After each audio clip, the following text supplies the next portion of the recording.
Welcome to the Versions of Healing, the interview segment of the Healing Version podcast, a space created to uplift real stories from real people on their unique paths to healing. In each episode, we sit down with individuals from all walks of life, from survivors, overcomers, healers, and seekers, to talk about the experiences that shaped them and the steps they've taken towards wholeness. There's no single way to heal, and no story is too small.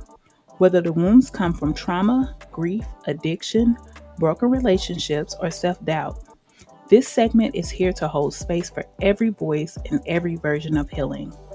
These conversations are raw, powerful, and rooted in truth. Because healing doesn't just happen in silence, it happens when we share, listen, and grow together. So come as you are, and let's explore the many versions of healing. Hey y'all, what's up? And welcome back to another episode of Versions of Healing, the interview segment of the Healer Version podcast. I am your host, Deborah, and today we are joined by a powerful voice in the mental wellness and empowerment space, Fanny Tristan. Fanny is a women's empowerment coach, licensed trauma therapist, mom, wife, founder of Her Soul Supply, a wellness collective dedicated to helping single women of color thrive. With over 15 years of clinical experience, Fanny saw firsthand that healing for many women of color isn't always about diagnosis. It's about reclaiming identity, decolonizing mindsets, and reframing singlehood as a time of purpose, freedom, and self discovery. Through coaching, retreats, and sisterhood based community, Fanny helps women break free from limiting narratives and lean into a life defining by joy, creativity, love, in all its forms. She brings a deeply intentional, culturally grounded perspective to conversations about relationships, race, healing, and womanhood. So come together with me and let's welcome Fanny Tristan to Versions of Healing with the Healing Version. How are you doing today, Fanny? I'm well, thank you so much. Happy to be here. Thank you. Thank you so much for being here. I appreciate you. I am really interested to hear about your work and what you have going on. I feel like a lot of this is stuff that I need, so I'm really in tune. I got my ears on. So can you share a bit about your journey? What led you to become both a trauma therapist and a women's empowerment coach? Yeah, yeah. So, um, I guess I can talk a bit. I guess I can start with just a brief overview of how I grew up. So, um, I grew up a young immigrant girl, young Black girl, who was just kind of on the margins a lot, um, and had a mom that was struggling with a lot of mental illness. And so I think, as is very common with kids with parents with mental illness, or even just children of immigrants in general, it's a very isolating experience. Trauma is very isolating. And you tend to grow up really fast because you become a caregiver, right? You kind of become um, uh, a very, you just kind of become an adult really quickly. They call it parentified. You become a very parentified child very early. And so I think the caregiver role, one, was something that was assumed, not only because of the circumstances of my life at the time, but also just the expectations of the firstborn daughter in a family, right? Tends to have to be the one that takes on the reins of supporting the family when a parent is not there. And so I think that that was something that always came really naturally to me. Um, and so I've always really loved wanting to learn more about people and relationships and why things are the way they are, and just really being really drawn to understanding systems and understanding systems of oppression and how they connect to how I feel in the world. And so social work really became the passion there for me because it wasn't just learning about mental health or psychology. It was more about learning about the person in the environment and how that affects the psychology. And so that's really where the passion started. And it just spoke a language to me that I was already living, that I think, Mm-hmm. as we grow older, we realize we're all living, right? But I think I just was able to experience that at a younger age. And um, at some point, I believe in kind of early 2020, I branched out into my own private practice. So my private practice is called Congratulations. That's Thank awesome. you. Yeah, thank you. So my practice is called Restorative Space, and so that is where I work with firstborn daughters or eldest daughters who experience trauma, perfectionism, and really struggle with depression and anxiety. So really working at this intersection of birth order and trauma. Um, and I noticed a pattern happening in my practice where there were a lot of women who were coming in after breakups. Or they were either coming in after a breakup, after divorce, or they had just been single for a long time. And were just really uncomfortable with the idea of being single in like their 30s or their 40s. And some of the women that I saw were wonderful in terms of they knew that a lot of trauma was going on there, and we did a lot of really wonderful focused work there. But I Mm-hmm. also knew that there were a lot of women that were coming in feeling like their singlehood was the problem. Um, and what I realized as someone that can diagnose someone, that I actually they didn't need to be diagnosed. They didn't need to be diagnosed for needing to find a path that makes them feel unstuck about being single, right? That made them feel like their life was on hold because they haven't met a partner, or they're not having kids at a time when they thought they were going to have kids, right? And so, of course, they've internalized that as something wrong with them, or Mm-hmm. why did they make these wrong decisions, and trying to understand themselves. And me having to turn around and say, okay, I've been there before. I've been that woman. And so I know exactly how they're feeling. And also, there's nothing wrong with you. Like, you don't need to be pathologized because you're struggling to fit into this like very specific system, right? And so kind of called back to some of that systems lens that I've always had, and realizing that a lot of single women today who feel very targeted, right? You go home for the holidays and you hear why aren't you bringing someone home yet? Or when are you going to have kids? And, just like all of the judgment that you get, not only from family, but just culture at large, about your clock ticking and all of these things, right? You start to think that you're the problem. Like, why haven't I been chosen? Why did I leave that relationship even though I knew it was kind of toxic? Right? Why am I in another situationship? And so it's always this idea of turning it back on yourself and feeling like you need to fix this problem. And I just wanted to support these women in a way that just felt limited by my practice, right? Because in a therapy practice, it's like a medical practice, right? Like a patient comes in, they get diagnosed, and you give them a treatment based on their diagnosis, right? And because I've been in their shoes, I wanted to find ways to support them in much more holistic ways that I knew was going to help them take their life off of that hold place, really get them unstuck. Because for me, the way that I was able to do that was by creating community, by finding the right kind of people that I knew were going to be an environment that supported me. And so that had to come with a lot of internal work and figuring out what I needed, figuring out how to advocate for myself, how to love myself better, how to communicate and understand how my attachment stuff and all of the things that you learn about interpersonal skills. And then travel, right? Understanding that the world was so much bigger than I thought it was, and really putting myself in those situations. And so I wanted to create a space that wasn't so clinical, but that was still educational, that was about creating community amongst other women so that you do not feel alone in this journey, because you don't have to go through it alone, and to find those outlets in order to kind of enrich back into the world, because we want young girls to grow up and see women in this way, who are living in their truth and their purpose.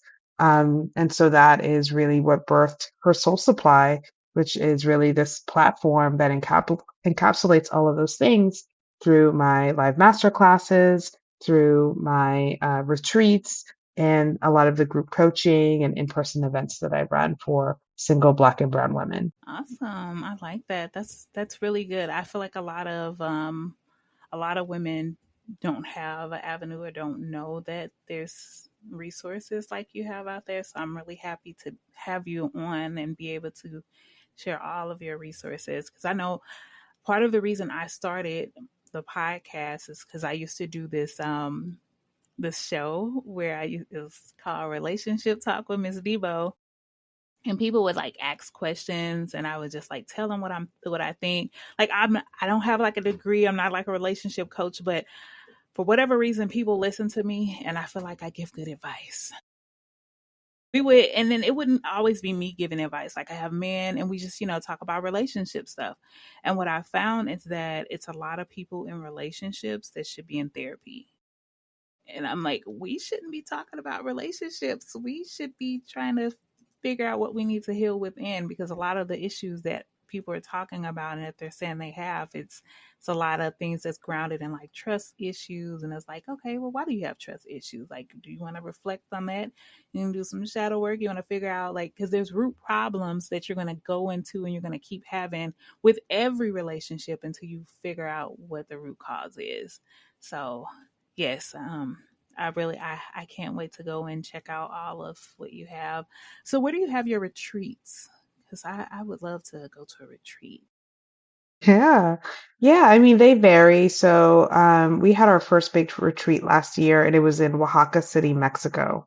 Mm, And so it was 6 days, six women actually, and we all went down to Oaxaca City where I had curated 6 days of wellness events, and kind of very on the ground in in town experiences that we had. Because I think a big part of my work when I think about settling into community is that we learn from other people. When we are learning that the world is bigger than we think it is, we are learning from the people that are making the world go round, and that tends to be other women, right? And so a big part of the retreats is you're going to learn a lot about yourself by being out in the world and learning about women around the world who are doing what they do. And so our retreats aren't necessarily the kind of, we're going to sit at a resort on the beach and the only people we interact with that are from the land are serving us drinks. I think that that's a very specific vacation. And I think that sometimes there can be a little bit of that just to say, hey, your body has arrived and your nervous system can calm down. But the real work really comes in, okay, well, now we're going to go on this excursion with this very specific group that are from here, and we are investing in them and their community, and they're going to teach us about the things that they do. Or we're going to try this new wellness practice, that is, something that is indigenous to the people that are from here. Um, I think one of the wonderful things about Oaxaca is that the people of Oaxaca are very proud of their pre-Hispanic, pre-colonial practices that they've been able to maintain for generations. And so they're known for a lot of their culinary art. They're known for a lot of their crafts, a lot of clay, like black clay is indigenous to that area. And so it's also the home of mezcal and mole and stuff like that. And so it's a really great place to um, learn about yourself as you're learning about other cultures. And so the idea is that Oaxaca is kind of just the beginning, and that we would be able to really be experiencing retreats around the world. mm-hmm. Okay, I like that. I like that a lot. Um, so what is something that you feel that you've learned about singlehood and womanhood that you had to unlearn? Something about singlehood and womanhood that I had to unlearn. Okay. I think one of the big things I had to unlearn is that love doesn't have to be the biggest struggle in your life. That love isn't something that you have to kind of earn Mm-hmm. when it's supposed to be unconditional. And I don't Mm-hmm. confuse that with the fact that loving as a verb, right? The act of love, loving someone can be hard, right? Every day we wake up and we have to choose to love the people around us. And some days those are harder than others. And some days we don't choose love, right? And I think that that's actually very natural. But I think that when I was single and I was dating and I was so much in desire of being chosen, right? I think I put so much worth in the idea that to be chosen was to finally be accepted, right? And that the act of love was this uh, kind of marathon towards acceptance. And, when I had my early relationships in my life, I think I really uh, struggled to understand that if it was so hard for someone else to love me, that that doesn't mean that I was unlovable, right? Right. And that I shouldn't have to bend myself over backwards in order to feel that acceptance from someone um, that says that they love me, so I had to do a lot of work in undoing that in order to Mm-hmm. find the kind of partner that I have now where I don't have that concern. Yes, of course we have fights. We've been together for 15 years at this point, right? Like it's not easy. Um, but that I don't have that worry in the back of my head that that I have to put on a mask in order to be embraced and loved. And I think that that is due to having done a lot of work and making sure that I created the right environment for myself after that breakup. And would you say part of that is like the self love, the love that you pour into yourself? Yeah, yeah, I think it was that and also my willingness to try new things, right? Like date different kinds of people, right? And also contend with some of my own kind of internalized racism, my own internalized sexism, right? And like the things that you're kind of raised with about gender and what men are supposed to do and what women are supposed to do. And understanding that, oh, actually, like, I don't think I agree with some of those things that I was raised with. And that I actually think some of it is harmful. And so I don't need to incorporate that into my romantic relationships. And because we live in a world that is very patriarchal, it very much defers to um, kind of uh, the needs of men more than the needs of women. I think it's very easy to fall into those things. And so it's an active choice you have to make to say, no, like this is an equal partnership. And I have to advocate for that. And even if I have a partner who believes in that kind of equality, there are still behavioral patterns that we fall into because that is what our elders did, right? And that is what was modeled to us. And so I think having to realize who I really was, what I really believed in, and not just falling into the expectations of what society wanted of me, which sometimes was manifested in my partner, right? Because it suits him. It suits him for me to be subservient or quiet or submissive. Okay. Yeah. Whew. That So that deep. could be like a whole other show in itself. Yes. Yeah. The whole setting the foundation for what our parents and our ancestors and what society feels is the norm for us is that's a whole another baby. So what would you say trauma looks like or how does it show up differently in women of color? hmm I mean, I think there's definitely a lot in terms of like racialized trauma, right? I mean, I think trauma is something that is um, more subjective than we think it is, right? And I think that when you read a lot about like what is a traumatic event, it is very much about the response of the individual experiencing it or witnessing it, which is different from a lot of the traditional ways that people think of trauma, right? People think of trauma as like this big T trauma thing.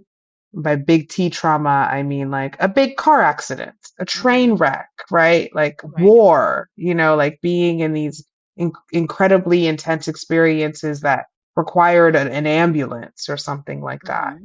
When in reality, you could think of little T trauma, right? Which is more like you were bullied your whole life, right? You've been, torn apart about your body image, ever since you were a child.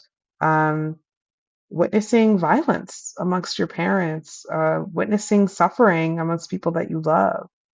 Um, and, I think that when we think about women of color, when we think about Black and Brown women, I think that there's a lot of racialized trauma that happens that we've just normalized as things that we just go through. Things that we just overcome Mm-hmm. because we dealt with it and our mothers dealt with it, and our mothers dealt with it. And so we have an expectation to not react to it or have a reaction to it.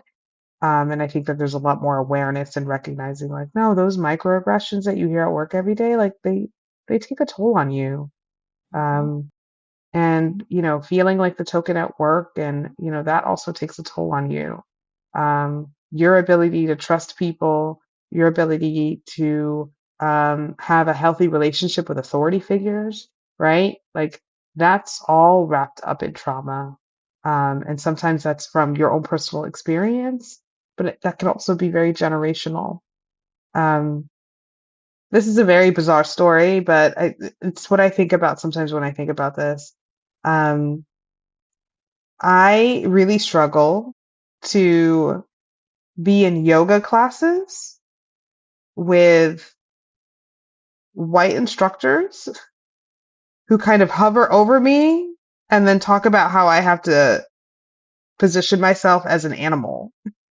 Because you know how in yoga, it's like the cat or the dog or the what, I don't know. But I feel like there's something about that, like when I'm in this vulnerable position on the ground and they're like walking around and they like tell me something that animalistic, that I just really get uncomfortable. And it's like I was not part of a human zoo. That is not my personal experience, but there is just something that doesn't feel safe about that because human zoos weren't that long ago. And so realizing even things like that, where it's like it's in your body, like it's in your nervous system and it's in your DNA. And so these are like the very, very subtle ways that shows up. And so when you have a history of trauma, which honestly most of humanity has had, right? Most of the things that we have today is because people pillaged other people. Um, and I think that lives in all of us. And we're all kind of walking around trauma responding to each other. Right. Um, and it makes for a really hard um, attempt at connection. Yeah, I agree. And it's almost like, well, what are you gonna do about it? But it's you have to recognize what it is first to even know like how to even begin to heal from things. And that's why I created this platform because a lot of what I talk about is my personal experiences or things that I witnessed and solutions. I always want there to be a solution. Like I don't want to have any conversation regarding healing or trauma or any type of issue without having a solution. So I encourage a lot of people to like talk about it. And that's when you're ready. Like I don't want anybody to talk about something that they're not comfortable talking about because I said all the time it's things that I've experienced recently that I'm not going to talk about because I'm not ready to talk about it. But part of healing is facing those things, and I just want people to realize that like we have a lot of things that we've gone through, especially as children, like my generation, and just starting this platform, I've had so many people come to me and tell me things that I'm just like, oh, you experienced that? Like, yeah, I'm not ready to talk about it, but one day I'm gonna come on your podcast. I'm like, whenever you're ready, you just come on and we gonna talk about it. So I'm happy to like have this, and that's part of the reason that I keep going is because I'm like, I'm going to say something that somebody's going to hear and they were like, oh, she went through that too. And that's how she got over it. Okay, well, I can do it too. And, that's a huge part of it. It's like, I'm the transparency of it all. Like, I'm going through stuff every day. And if I tell y'all my schedule, y'all would probably be like, girl, go to sleep right now. So it's just, it's just being able to be that outlet. And so I'm happy to have someone of color on the show to talk about this way, because I don't see a lot of that. A lot of, especially like women of color who's talking about these things. So I'm really excited. I don't know if you can tell, but I'm really excited about like everything that you're doing, what you have. So thank you. I appreciate you for, having Yeah. the platform and all of that. It's great. So one of the things I want to talk about, and it's kind of ties into like some of the things you just said and some of what I just said, is the decolonized mindset. So in context of relationships and self-worth, what does that look like? What does decolonizing your singlehood mindset look like? So what does it look like to decolonize your mindset in the context of relationships or self-worth? Yeah. Yeah. I mean, I think that it is having to recognize the ways that systemic oppression shows up in your relationship, or how it even shows up when you're dating, right? Mm-hmm. And so some ways of recognizing that is how you expect yourself to be treated, by a romantic partner or romantic interest. Um, what is something that you feel like you need to advocate for versus something that is already expected, right? And how that person responds to that, right?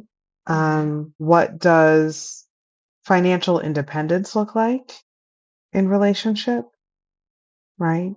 What feels equitable, which isn't always 50-50, right? But Mm-hmm. it's what feels equitable, as in what feels fair and what feels like a balance, right? Um, how does power and control play out in a relationship, right?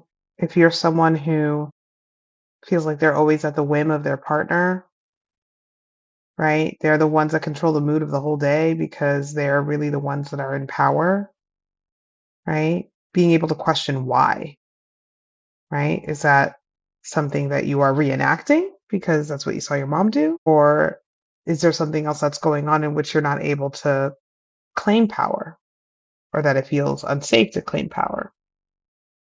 Right?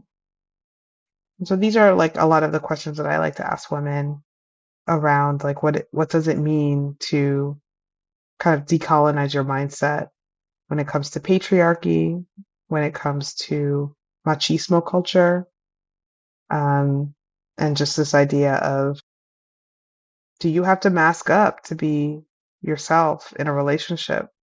Do you have to perform womanhood because it's Mm-hmm. not necessarily the way that you would personally define womanhood? Mm. Living up to others' expectations is what that like. Oh man, it really is about just picking the right partner. And I like what you said earlier about like basically expanding who you normally would date. Like I talk to my sister about it all the time. Like she's dating a guy. She's like, "Oh, he's not really somebody I would date, but he treats me like a princess. He's like waiting on me hand and foot, but he's not my type. He's not." And I said, "You know what? Our type has not done us right all this time. Think about all these years you've been dating your type. What has your type done for you? Mm-hmm. Broke your Mm-hmm. heart. Give somebody else a chance. Give not your type a chance." And it's been amazing. She's just like, he's just so great. I'm like, see, see when you date outside your little box, what you get. Mm-hmm. So, but I'm no relationship coach, but I do. I'm setting myself up for greatness, and I talk about a lot of things on my podcast, and I'm like, I'm talking to me too. So I never want to like say anything that I'm either telling somebody else or suggesting that somebody do that I'm not following myself. So practice what you preach. So, for you, what is sisterhood and community like? How does that play in helping women heal and thrive? Yeah. I mean, I think that it goes back to, I mean, the origins of humanity, right? Like we've always done things in communities. We've always traveled in packs. Um, and I think it's like, that quote they say, it's like, you want to do things fast, do it yourself. You want to go far, you want to do things, you want to go far, you do it in community, right? I don't think that we're meant to get through life alone. And I think because of oppressive systems like patriarchy and sexism, that we often feel really isolated in our experiences, especially if trauma is involved, because that is what trauma does. It isolates you. And so I think when you get to come to something like, one of my live master classes, the reason why it's live is because I want women to get together and actually deconstruct some of these systems together, because stories are going to come up, because aha moments are going to come up, and they're going to journal. I'm going to ask them certain questions, and then, I have them share, what that means to them. And it is such a healing experience for so many women, because they're like, wow, I was saying that in my own head. I didn't know other people felt this way. I didn't realize I had so much guilt around my experience. I didn't realize that I was ashamed about some of my experience, right? And so I think that it creates a level of intimacy that really breaks down walls that oftentimes as women, as Black women, as brown women, we have to put it up, right? Because that's just how we have to be, right? I know that there's this whole movement about like, we need to be more soft. I don't know. For me, it's like, you can't talk about how women need to be more soft without talking about why they had to be hard, you know? Yes, that part. And I think that's one of the struggles for me is like trying to date and be soft. Like I don't have a problem being submissive or being soft, but it's also that it's going to take a certain type of man to get me there because I've been hard for so long. I've been the leader for so long. I'm the head of the household. I'm the breadwinner. So I'm not going to just all of a sudden be like, "Oh, okay. Let's do it. You got it. You drive." Like I feel like I can definitely get there, but it's not gonna happen overnight because it's I've been hard for so long. Yeah. I'm the one cleaning the Yeah. spiders and checking the doors at night. Like that's my role. So I'm sick of being in this role, but yeah, Yeah, definitely. And I think that it feels like, sometimes the miscommunication is recognizing that, like, oftentimes women need to see you be vulnerable in order for them to be vulnerable, right? mm, Which I think is something that men often struggle with because they weren't taught to be, right? They were taught to be the opposite. And so I think there's this real misconnection around understanding that, there's an assumption that the default is that women are soft. There's something wrong with you for not being soft, even though the world has actually trained you not to be, right? And now you are being targeted for not being soft enough, even though you're out here just surviving, living your life. And like you said, it's not that you don't want to be, but is the environment conducive for you to do that safely? And is your romantic interest, your partner, a man that you're dating, or the man that you're with, do they understand that in order for him to facilitate you getting there, that is intimacy, that you have to be able to connect on an intimate level for her to feel safe? And is he willing to do that instead of just expecting that she just be away? Because you're not just some Barbie he got off the shelf and say, this is what I like. It's like you're a human being with emotions that has gone through stuff and should not be villainized for having lived life. right. I feel like a lot of that comes from getting to know a person too. I think so often we just rush into relationships or like we skip those important questions that need to be asked when we're getting to dating, and then you can kind of get an understanding of, okay, well, why this person is this way, and why don't why she's not as soft as. So I encourage the audience, men and women, like, get to know people when you meet them. Like, ask all the hard questions. Like, I talked to this man maybe like 2 months ago. It didn't last long. His red flags was bright, but I have really appreciated the questions he asked me. Like, people, I think a lot of people are scared to ask questions. He asked me things like, "Do you have any health issues?" I thought that was a really good question. No man has ever asked me that. And I was just like, I think some people will be offended, like, why are you in my business? I think that's a really good question, because now he gets to know whether or not that's something he wants to stick around for. Like, if you have some terminal illness or something that he's not trying to sign up for, I think he has a right to know that, to know whether, now he wants to pursue you. So I think a lot of questions that should be asked or not asked. And I encourage, ask the questions. Like, actually, like, ask questions besides, like, what you like to eat, what's your favorite color, where you like to travel, like, get down to the nitty gritty. I mean, not on the first phone call, but definitely in the beginning. I say within how soon would you say those really good in depth questions should be asked? Hmm. That's a good question. I mean, I'm not a dating coach. I feel like I leave that for someone else. I think that people have made dating a science, I think almost to a fault. Because I feel like people are out here playing a lot of games and Mm-hmm. trying to figure out how to play this game that I just feel like you shouldn't have to play a game, you know? Right. Just Um, be you. right? And I think, but I also don't fault people because, a lot of people have to use apps and they're very superficial and, you're primed to play games. And so I don't fault people for it. Yeah. But I think that I wouldn't put a number on how many dates. I think that maybe when you feel like you're at a level of vulnerability or you're ready to be at a level of vulnerability, right? To be able to prompt that usually isn't on the first date. Yeah, I Um, wouldn't ask no personal stuff on the yeah. first date. That is definitely what's your favorite color, what do you like to eat type of date. But I do feel like a lot of people jump into the bed before they really get to know people. As I said all the time, I guarantee you, if you would have really got to know certain people that you date, you'd have never took it that far if you would have actually gotten to know them. I know for me, I wouldn't have had the kids I have, but if I if I would have taken that getting to know a person serious. Mhm.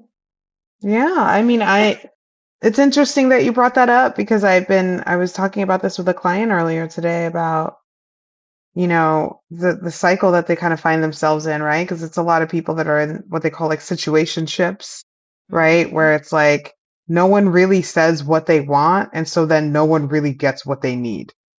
Right. And then it blows up in everybody's face, and it's like it's heartbreaking.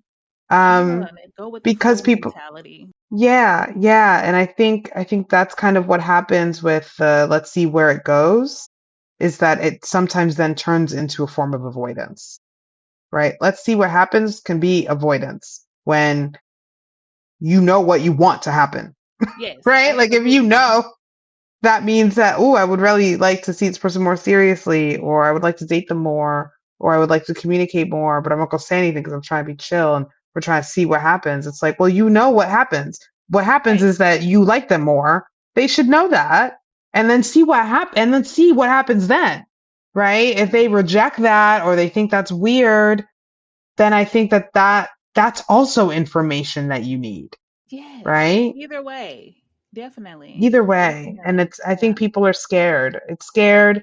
And there's a lot that feels at stake, especially for women when they're feeling like they're getting older and they're like, this one really needs to work out. And there's a real scarcity mindset that comes with it. And it's Hmm. painful. It's painful and it's not always worth it. And, I had a client that was once talking about like, well, he checked all the boxes. I'm like, well, what are the boxes? And it's like, oh, well, like he wanted kids. I'm like, that's it? That's the box? Wants kids?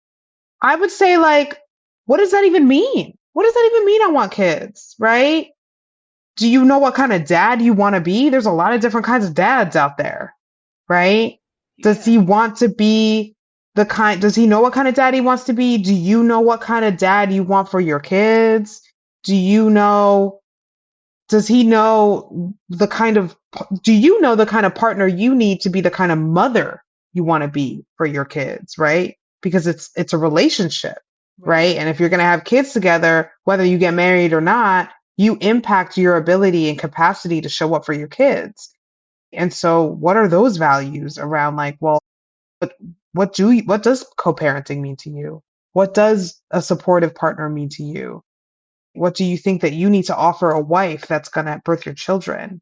See, those are the What does she need? questions. Right? Like those are kind of the questions, right?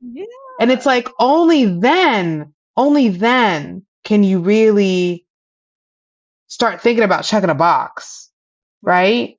Because it's not even just asking those questions. It's also like, are they saying these things as like like they know that that's what they say, what they should say. They Right. know that that's what they want, but are they actually like living it, right? Just because people know better doesn't mean they do better, right? So you can have someone that's like, oh, I'm going to be better than my father and I'm going to do all these things, but do they actually have the skills? Are they actually working on themselves to be able to know how to do that? Do they have the type of awareness to know how to do that before even having the kid? Because you know as well as a fellow mother, like these like kids are hard and you will just fall back into what you know because you have this whole vision about the kind of mama you're going to be, and then your kid comes and then you're like, "Oh my god, Yeah. this is wild."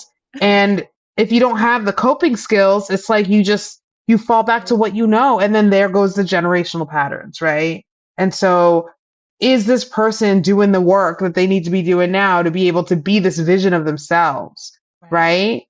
Because you have a vision of yourself and your work is making sure that you're creating the environment around you that's going to help propel you there. And so if you're not seeing that, and you're just like falling in love with the potential because he says he wants kids, then there's like a See, huge gap that's happening. see, a man telling me he wants kids is, I'm thinking like when I hear that and that's it, I think of Nick Cannon. How many broken homes have Nick Cannon created? Because I mean, think about it. Like, you want kids, okay?